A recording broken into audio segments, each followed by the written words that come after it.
Hi, sir. Hi, thank you so much, first of all, for doing this. I know you're extremely busy, and it's an honor to interview you. My Thank pleasure. you Good to so be with you. much. I believe we have about 15 minutes, so I'll just get rolling if that's all right with you. It's 10 minutes. Sorry. 10 minutes? Okay, then let's go even faster. I'm in Jacksonville, Florida, as you probably know, and I'll just read you some local statistics here. You probably know the statewide ones. Just for the biggest one for Florida, though, we have set a record for the 5th day in a row yesterday with hospitalizations across the state. When it comes to Jacksonville, 26.9% positivity. 3 local hospitals have activated their surge plans, some seeing patients in break rooms, conference rooms, that sort of thing. And they've seen their hospitalizations locally double and triple within the past few weeks.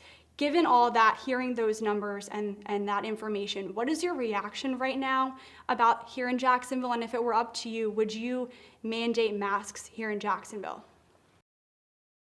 Well, I mean, those numbers are very disturbing to me as a public health person, but even particularly as a physician who still takes care of patients to see the people of Florida suffering so terribly. I mean, this is an extraordinary virus that is a very formidable enemy.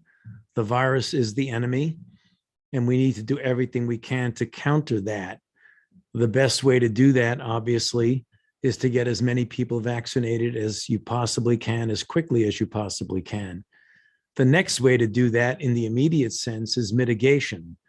And we don't want to lock down. That's something we don't want to go there. We know how terrible that is when it comes to the impact on everyone, including the economy.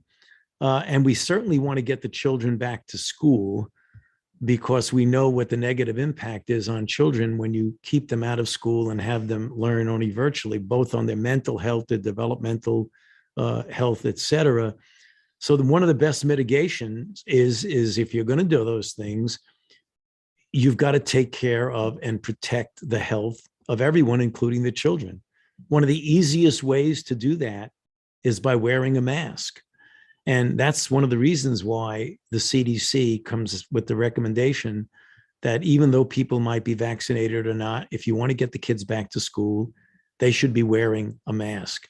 So I believe that anything that one can do to get the public to wear masks to protect their health, the health of their family, and the health of the community is to wear masks. And if that means mandating masks at the local level, I think that that's important to do.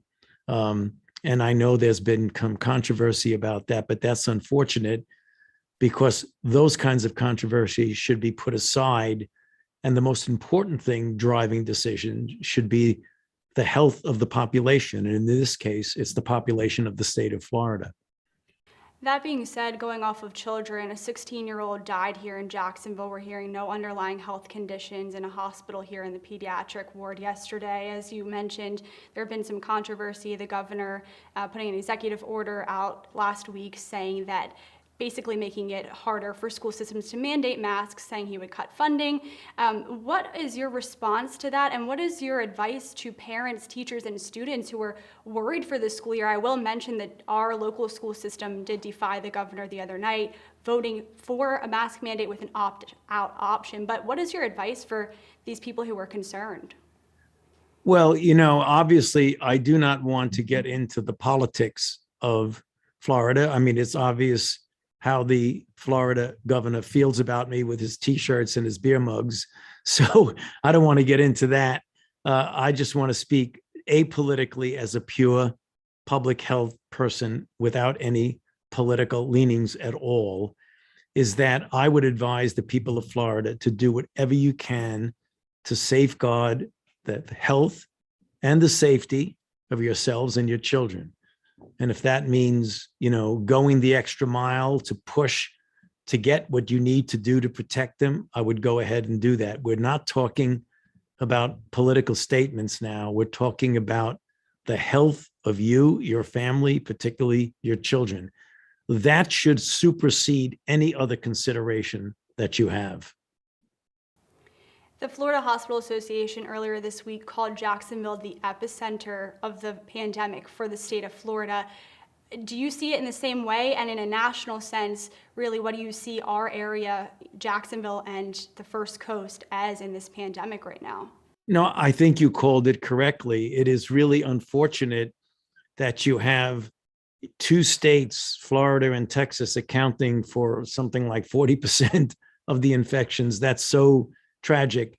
And then you have Florida accounting for, I believe the last count was almost 20 some odd percent. If just think of that. I mean, when the people of Florida are there trying to protect themselves and their family, and they look at the 50 states in the United States, that Florida is getting hit the worst of all. This is a public health issue. I mean, I can't say that any more emphatically.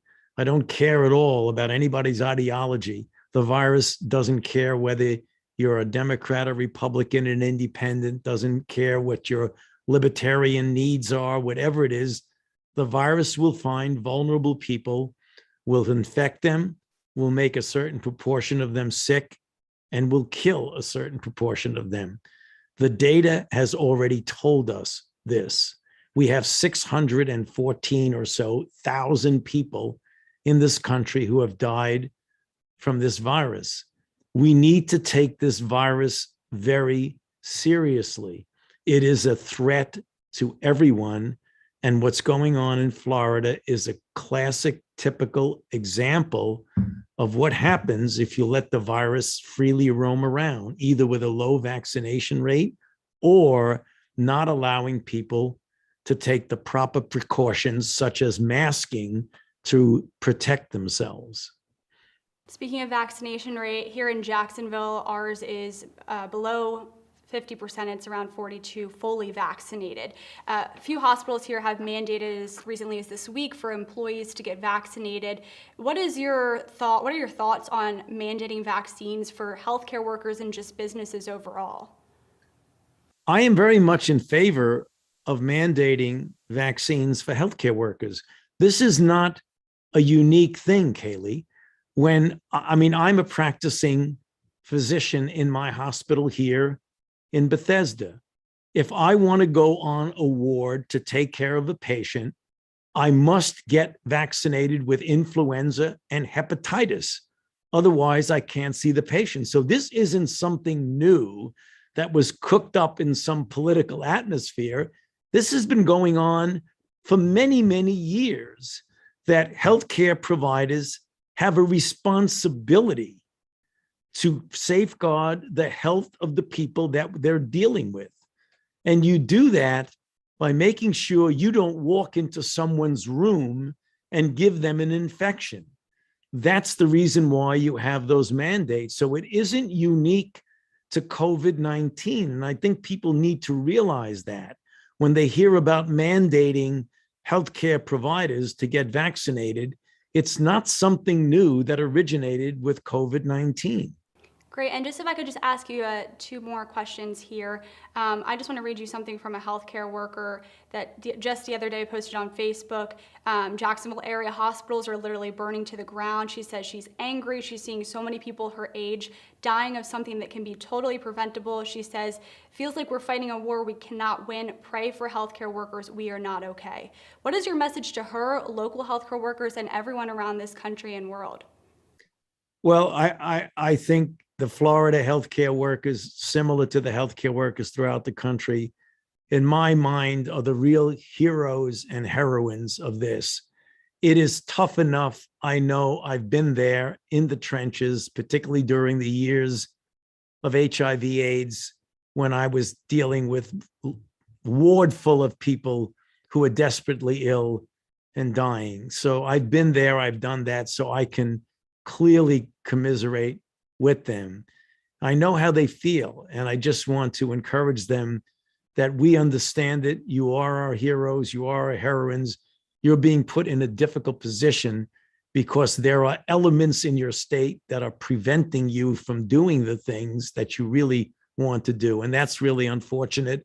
I repeat what I said before. This is a public health issue. It's not a political issue. We've got to do everything we possibly can to safeguard the health of our population and the health of our healthcare workers, who are under considerable stress and strain to do the heroic jobs that they are doing. And I see a note that we were able to go over just a few more minutes. So thank you for that. I appreciate it.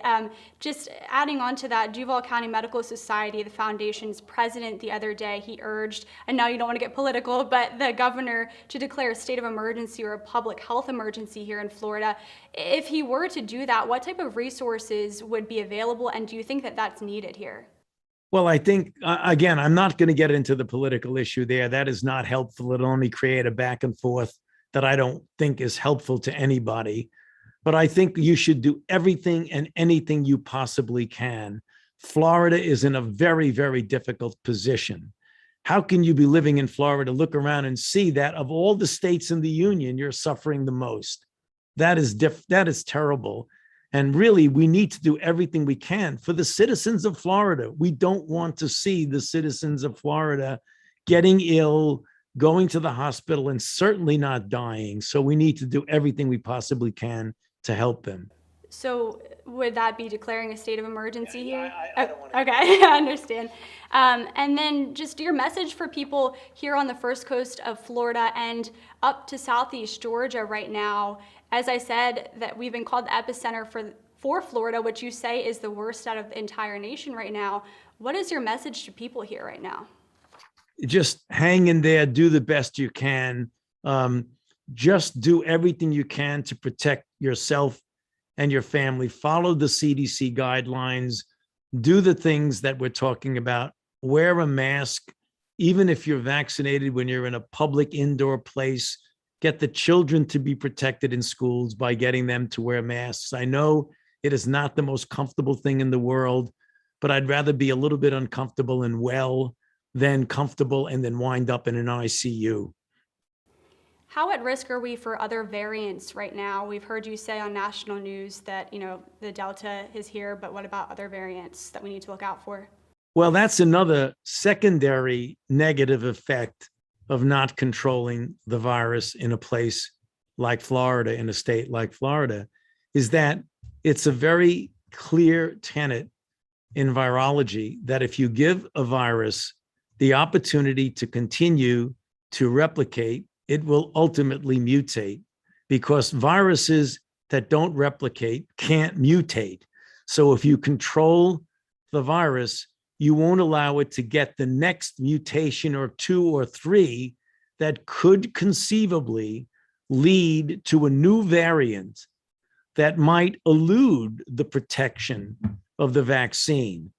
This will be bad not only for the people of Florida, it will be bad for the rest of the country, because if you get a variant that evolves from a place that has a poor control of the virus, sooner or later, as we've seen absolutely as sure as the sun rises and sets, that when you get a variant in one place, ultimately it's going to spread throughout the country. We saw that with the Delta variant.